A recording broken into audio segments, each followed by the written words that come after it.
Hello everyone, my name is Dr. Manasa Mynepally. I'm an endocrinologist. So today we'll be discussing about the topic called why people with diabetes need to take care of their foot. Around 15% of patients with diabetes will develop foot ulcer in their lifetime, and along with that, diabetes is the most common cause of non-traumatic amputations of the foot in India right now. How does diabetes lead to foot ulcer? The first thing is that whenever there is an uncontrolled sugar, there is a damage that is done to the nerves. We also call it as microvascular complication or diabetic neuropathy. Along with that, there is a reduction in the blood flow to the foot. And per se, diabetes also leads to reduction in the blood flow to the foot.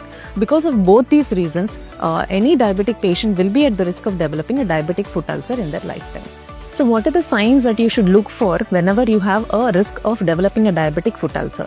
First thing is some amount of numbness, burning sensation, tingling sensation in the foot would be observed, more so in the nights when compared to the daytime.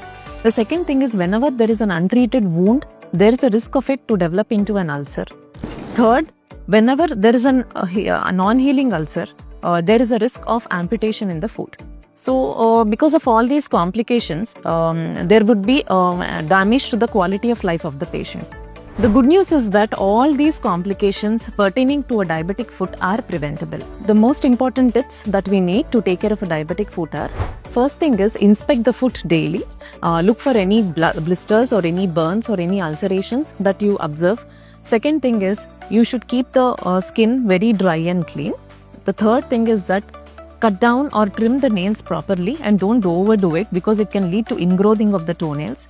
The most important point later that comes, that is the fourth one, is that moisturize the feet daily. Moisturizing of the feet daily, it helps us to prevent the cracks and thereby which lead to infections. So whenever you're moisturizing the feet, you have to moisturize it on the top and bottom part and leave the spaces between the toes, because those areas, if they're moisturized, it might lead to fungal infections.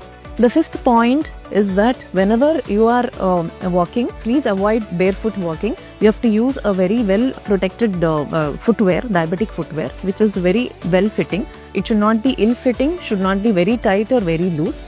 The sixth one is regular monitoring of your blood glucose levels, because when the blood glucose levels get uncontrolled, there is automatically a risk of developing a diabetic neuropathy, further leading to risk of developing diabetic foot ulcers. So all the complications related to diabetes are prevented by doing a self-monitoring of blood glucose regularly. So what is SMBG? Let me say it.